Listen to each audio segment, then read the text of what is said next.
ನಮಸ್ತೆ ಎಲ್ಲರಿಗೂ, welcome back to my channel. ಇವತ್ತಿನ ವಿಡಿಯೋದಲ್ಲಿ ತುಂಬಾನೇ ಸುಲಭವಾಗಿ ಲಕ್ಷ್ಮೀ ದೇವಿಗೆ ಪ್ರಿಯವಾಗಿರುವಂತಹ ಪರಮಾನ್ನ ಮಾಡೋದು ಹೇಗೆ ಅಂತ ನೋಡೋಣ. ಹಬ್ಬಕ್ಕೆ ದೇವಿಗೆ ನೈವೇದ್ಯಕ್ಕೆ ಇದನ್ನ ಪ್ರಿಪೇರ್ ಮಾಡ್ಬೋದು. ತುಂಬಾನೇ ರುಚಿಯಾಗಿರುತ್ತೆ. ಒಂದು ಬೌಲ್ಗೆ 3/4 ಕಪ್ ಆಗುವಷ್ಟು ಅಕ್ಕಿ ಹಾಕೊಳ್ತಾ ಇದ್ದೀನಿ. ನಂತರ 1 ಟೇಬಲ್ ಸ್ಪೂನ್ ತೊಗರಿ ಬೇಳೆ, 1 ಟೇಬಲ್ ಸ್ಪೂನ್ ಹೆಸರು ಬೇಳೆ ಹಾಕೊಳ್ತಾ ಇದ್ದೀನಿ. ಇದಕ್ಕೆ ನೀರು ಸೇರಿಸ್ಕೊಂಡು 2 ರಿಂದ 3 ಸಾರಿ ಚೆನ್ನಾಗಿ ತೊಳ್ಕೋಬೇಕು. ನಂತರ ನೀರನ್ನ ತೆಗೆದು ಇದನ್ನ ಒಂದು ಕುಕ್ಕರ್ಗೆ ಟ್ರಾನ್ಸ್ಫರ್ ಮಾಡ್ಕೊಳ್ತಾ ಇದ್ದೀನಿ. ಇವಾಗ ಇದಕ್ಕೆ ನೀರು ಹಾಗೆ ಹಾಲನ್ನ ಸೇರಿಸ್ಕೋಬೇಕು. ನಾವು 3/4 ಕಪ್ ಆಗುವಷ್ಟು ಅಕ್ಕಿ ತಗೊಂಡಿರೋದ್ರಿಂದ ಅದೇ ಕಪ್ಪಲ್ಲಿ 1.5 ಕಪ್ ಆಗುವಷ್ಟು ನೀರು ಹಾಗೆ 1.5 ಕಪ್ ಆಗುವಷ್ಟು ಹಾಲನ್ನ ಹಾಕೊಳ್ತಾ ಇದ್ದೀನಿ. ಇವಾಗ ಲಿಡ್ ಕ್ಲೋಸ್ ಮಾಡಿ ಇದನ್ನ ಕಡಿಮೆ ಉರಿಯಲ್ಲಿ 2 ವಿಜಿಲ್ ಆಗೋ ತನಕ ಬಿಡ್ತಾ ಇದ್ದೀನಿ.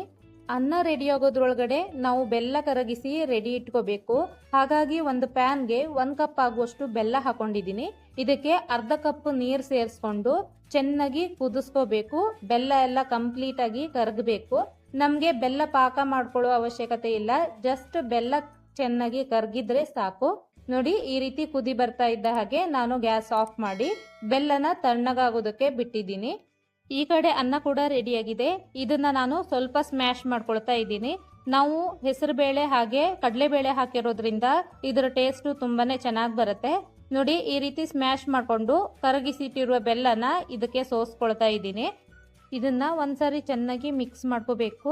ನಾವು ಈ ರೀತಿ ಮಿಕ್ಸ್ ಮಾಡ್ಕೊಂಡವಾಗ ಇದಕ್ಕೆ ಎಷ್ಟು ಹಾಲು ಅಥವಾ ನೀರು ಸೇರಿಸಬೇಕು ಅಂತ ಗೊತ್ತಾಗುತ್ತೆ. ಜಾಸ್ತಿ ನಾನು ಹಾಲನ್ನ ಯೂಸ್ ಮಾಡ್ತಾ ಇದ್ದೀನಿ. ಹಾಲು ಹಾಕೋದ್ರಿಂದ ಟೇಸ್ಟ್ ತುಂಬಾ ಚೆನ್ನಾಗಿ ಬರುತ್ತೆ. ಇವಾಗ ಇದಕ್ಕೆ 1 ಕಪ್ ಆಗುವಷ್ಟು ಕುದಿಸಿ ಆರಿಸಿರುವಂತಹ ಹಾಲನ್ನ ಸೇರಿಸ್ಕೊಂಡಿದ್ದೀನಿ.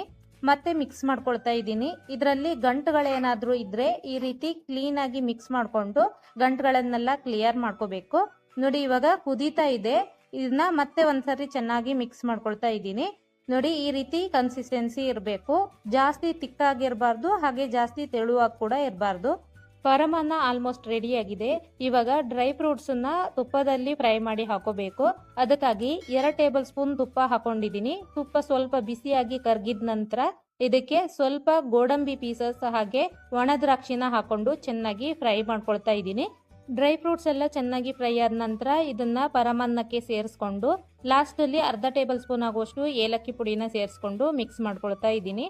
ಇದನ್ನ ಒಂದ್ಸಾರಿ ನೀಟಾಗಿ ಮಿಕ್ಸ್ ಮಾಡ್ಕೊಂಡ್ರೆ ಪರಮಾನ್ನ ರೆಡಿ ಆಗುತ್ತೆ. ನೋಡಿ, ಎಷ್ಟು ಕರೆಕ್ಟ್ ಆಗಿ ಕನ್ಸಿಸ್ಟೆನ್ಸಿ ಇದೆ ಅಂತ ಹೇಳಿ ಇದೇ ರೀತಿ ಪರಮಾನ್ನ ರೆಡಿ ಮಾಡ್ಕೋಬೇಕು. ಇದು ತುಂಬಾ ತಣ್ಣಗಾದ್ರೆ ಸ್ವಲ್ಪ ಗಟ್ಟಿ ಆಗುತ್ತೆ. ಹಾಗಾಗಿ ಸ್ವಲ್ಪ ತೆಳುವಾಗೆ ಇದನ್ನ ಪ್ರಿಪೇರ್ ಮಾಡ್ಕೊಳ್ಳಿ.